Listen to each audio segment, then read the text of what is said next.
All right, today's the 1st of November. This hive apparently went without a complete top. I don't know how many days. It's been a while. Been a few. So I think what I want to do is take all these honey supers off. This one, that's not a honey super.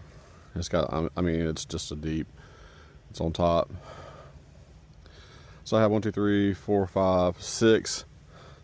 This one here I know is full on hive number 5 because that one was the top box on here a few weeks ago, and I pulled it off because that was just a double deep. Needed some more room, and I wanted to give them a little bit more room, and I was not sure at the time if I was going to actually be pulling supers. I was going to leave them all on,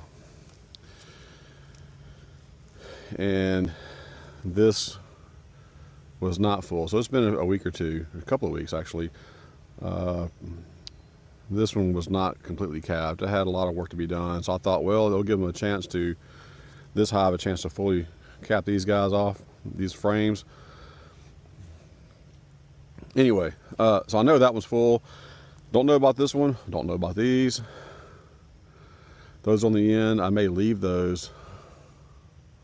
It depends on, because I just don't think those hives will be strong enough to have finished that super off.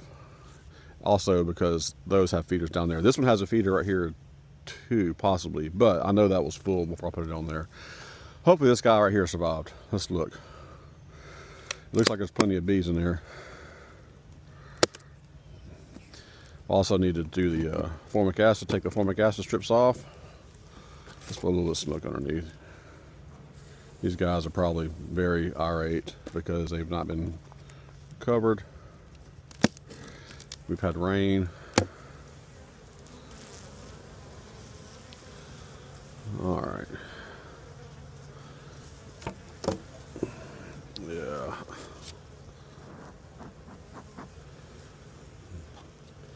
So I'm gonna do the honey supers first and then come back and get the formic acid.